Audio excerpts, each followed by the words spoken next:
Bonjour à toutes et à tous et bienvenue dans Actuel. Au sommaire de cette édition, entre brigades de policières et centres d'appel d'urgence, l'Inde mobilisée contre les agressions sexuelles dont sont victimes en masse les femmes dans le pays. Française et musulmane, la journaliste Asia Hamza est allée à la rencontre de convertis à l'islam. L'occasion pour elle aussi de réfléchir à sa double identité. Elle est notre invitée. Mais pour commencer, une bonne nouvelle venant d'Arabie Saoudite. Un des membres de la famille royale vient de lancer un appel pour que les femmes aient enfin le droit de se mettre au volant dans son pays. Le prince Al-Walid Ben Talal estime que l'interdiction de conduire est injuste, a un coût économique et va au-delà de ce que requièrent les préceptes de sa religion. Sans pouvoir politique, son plaidoyer n'aura certainement pas de conséquences pratiques immédiates, mais montre que les mentalités commencent à changer dans le royaume saoudien. Direction à présent l'Inde où les violences contre les femmes demeurent un fléau. Longtemps tabou, ce phénomène est progressivement pris au sérieux par les autorités et des initiatives se multiplient dans les villes et les campagnes. Reportage de notre correspondant sur place, Constantin Simon. Depuis 2 ans, Usha veille sur les épouses battues de son village. Longtemps cantonnée au travail des champs, elle est aujourd'hui respectée et écoutée pour l'aide qu'elle apporte aux femmes. Bonjour, comment ça va? Ça va. Il est où ton mari? À son travail. J'espère qu'il prend soin de toi. Oui, oui. Jamanti a été torturée pendant des années par son mari alcoolique. Le traumatisme est encore vivace. Mon mari ne m'écoutait jamais.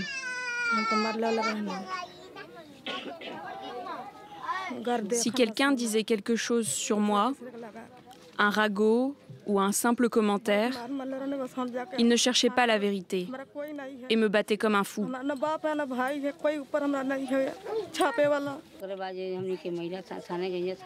On a essayé de trouver une solution pour ce couple.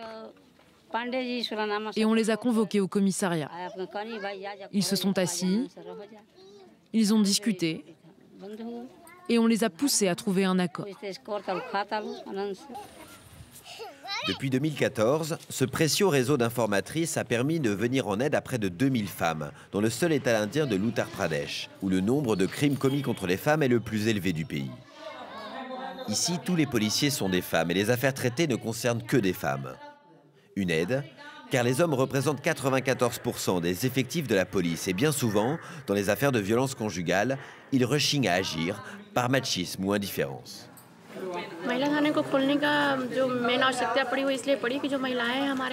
Dans notre société, les femmes sont cantonnées à la maison et on ne demande pas leur avis. S'il y a un problème, elles préfèrent éviter de parler aux policiers. D'où l'importance de ce commissariat pour femmes.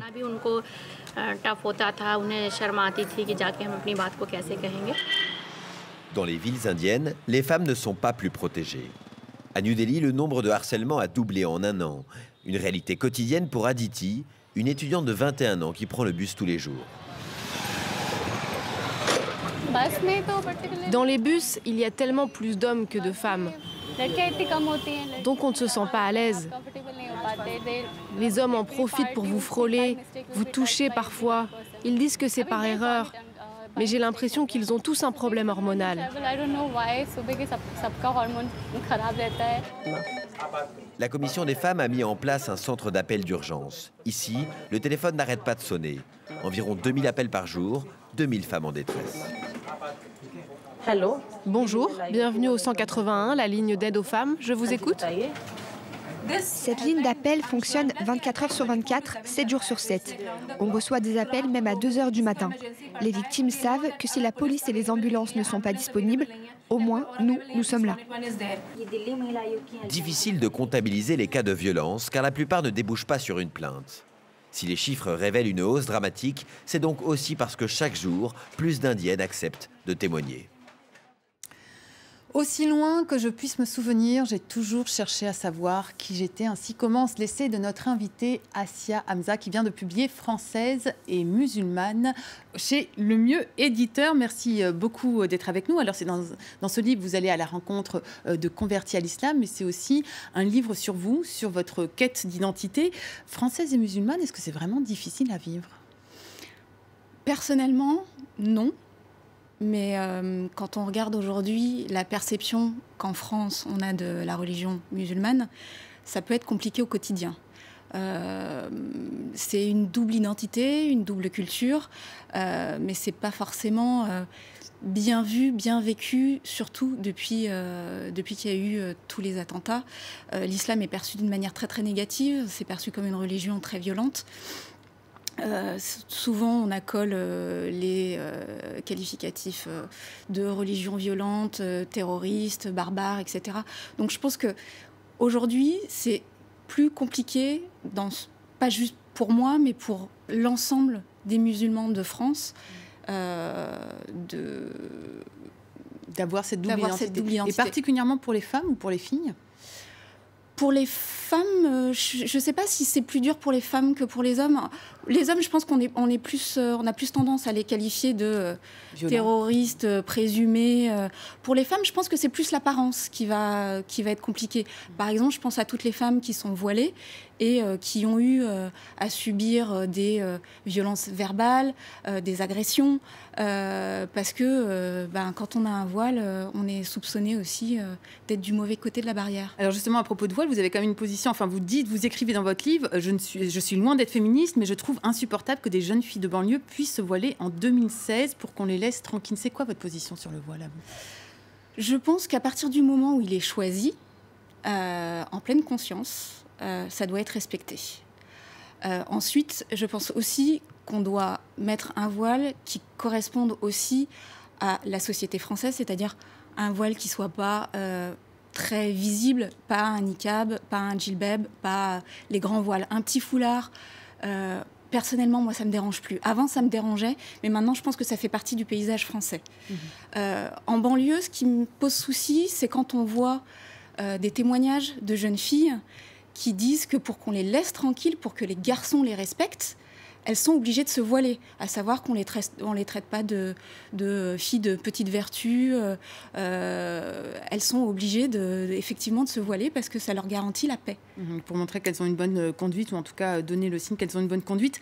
Alors vous êtes française, vos parents sont d'origine algérienne, vous êtes croyante surtout, vous le revendiquez, mais à votre façon. C'est-à-dire que vous expliquez dans votre livre que vous priez, vous ne mangez pas de porc. En revanche, vous avez arrêté de faire le ramadan, il vous arrive de boire des verres de vin en terrasse. Comment est-ce que c'est perçu ça dans votre entourage ? Dans mon entourage, il n'y a aucun souci. Ma famille sait comment je suis. Mes amis aussi. Ensuite, c'est le regard extérieur. C'est-à-dire que quand j'ai arrêté de faire le ramadan, par exemple, je sais que j'ai eu droit à des réflexions. Quand on m'a posé la question pourquoi et que je répondais tout simplement parce que je le sentais plus, parce que c'était plus ma place, j'ai eu droit à des regards un petit peu interrogateurs. Y compris de la part de collègues, vous écrivez. Voilà, un peu inquisiteurs. Mais est-ce que t'es pas un petit peu tombé sur la tête ? Est-ce que tu es sûr de ce que tu fais ? Alors que quand je le faisais, j'avais droit aux mêmes interrogations parce que effectivement, il m'arrive de boire de l'alcool et qu'on me disait mais tu bois de l'alcool, tu ne fais pas ta prière, je la fais pas 5 fois par jour, mais je fais le ramadan. Donc pour les gens, il y avait un manque de cohérence. Donc il y a toujours un problème de positionnement par rapport à ça. En tout cas, vous êtes croyante, mais pas forcément très pratiquante, et vous l'assumez complètement. Alors par contre, donc je disais, vous dites ne pas être féministe, mais vous êtes quand même sensible aux questions d'égalité homme-femme, et vous remettez en cause un système patriarcal de la culture arabo-musulmane dans lequel vous avez d'ailleurs grandi. Ça se traduit par quoi ? Dans la culture arabo-musulmane, donc tout est fondé sur le patriarcat, donc le rôle des hommes est omniprésent. Et dans votre famille, par exemple, les garçons ne faisaient pas la vaisselle et les filles faisaient la vaisselle. Oui, ça fait partie des choses qui sont naturelles. C'est enseigné naturellement. Par contre, quand je parle par exemple des gardiens de la vertu, donc vous avez toujours les frères qui font attention à ce que vous n'ayez pas de mauvaise fréquentation, que vous ne voyez pas les garçons, etc. Mais il y a aussi tous les hommes, les amis des frères, etc. C'est-à-dire que c'est le regard extérieur qui est plus inquisiteur finalement que ceux de sa propre famille. C'est-à-dire que dans la rue, vous allez avoir peur d'être croisé par quelqu'un qui connaît votre famille parce que vous êtes avec un garçon qui peut être un camarade d'école, hein, ou qu'on vous voit à une terrasse de café avec quelqu'un. Alors très rapidement pour conclure, pour l'avenir, vous voyez la situation comment? Parce que vous dites qu'il y a une vague conservatrice qui revient. Il y a par exemple des débats autour des hammams sur le fait que les femmes se posent des questions si elles peuvent continuer à aller au hammam entre elles. Pour l'avenir, vous êtes inquiète ou pas? Moi, ça m'inquiète beaucoup parce que j'ai l'impression qu'il y a beaucoup de fausses informations, de fausses pratiques qui se répandent. Et dans la mesure où les imams peuvent enseigner un petit peu ce qu'ils veulent, il n'y a pas de ligne directrice. Vous allez poser une question à un imam, il va vous répondre d'une manière. Si la réponse ne vous convient pas, vous allez voir un autre imam. Et si la réponse vous convient, vous allez arrêter de chercher. Donc il y a un retour, je trouve, assez rétrograde. On revient à des pratiques qui sont fausses et complètement imaginaires. Et le problème, c'est que on est en train de réduire les libertés de chacun.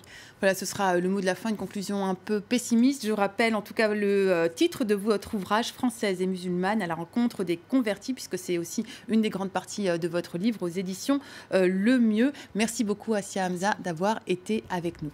Voilà, c'est la fin de cette émission. Avant de nous quitter, 2 mots pour vous signaler et pour saluer la sortie de Vaiana, la légende du bout du monde. Loin des stéréotypes des contes de fées, cette héroïne de Disney préfère l'aventure et l'océan au prince charmant. Une jeune fille en quête d'autonomie qui ringardise des personnages féminins passifs des dessins animés. Ils sont trop mignons. Voilà, vous pouvez continuer à suivre Actuel sur les réseaux sociaux. Merci à toutes et à tous d'avoir été avec nous. À très vite sur la toile.